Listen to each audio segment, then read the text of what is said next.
Պարոն Ամիջյան, շատ կարճ հատուկ անդրադառնամ ձեր ասածներին։ Նախ ասում եք,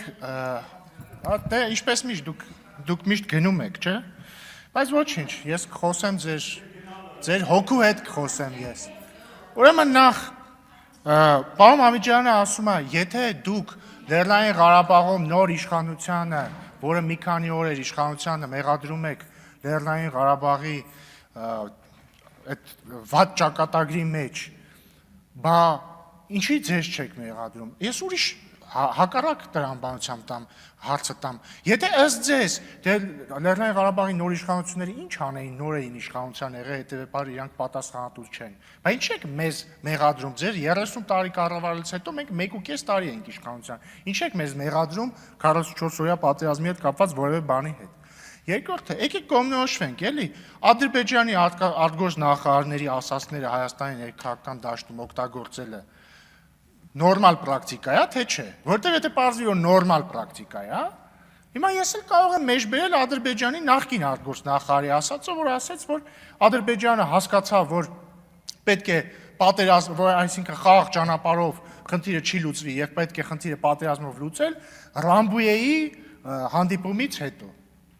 2004 թվական, եթե չեմ սխալվում, կամ ասեց, որ այդ ժամանակ Ռոբերտ Քոչարյանը Ալիևի այդ հանդիպման ընթացքում ասել է կներեք, ես պիտի զուգարան գնամ եւ փախելա, բայց ես աննորմալ չեմ դա բերեմ մեզ ներքաղաքական դաշտում որպես փաստարկ օգտագործեմ, որտեղ ես չգիտեմ ինքը ճիշտ է ասում թե սուտ է ասում, որտեղ այլ երկրի ներկայացուցիչ է, որը այսքան տարի թշնամության մեջ է մեր այդտեղը, ես ինչ բռնեմ իրանց ասածները բերեմ ստեղ որպես փաստարկ ներկայացնեմ։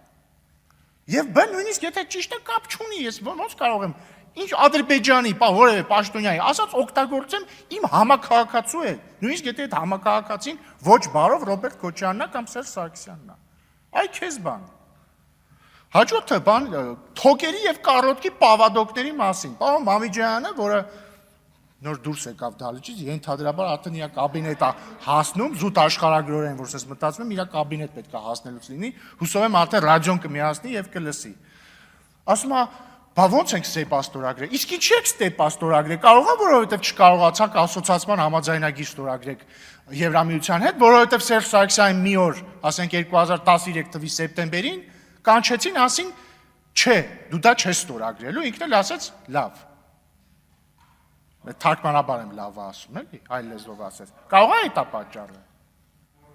Ես որ ես խորհուրդ եմ տալիս ընդհանրապես ելույթ ունենալուց առաջ մի փոքր մտածել։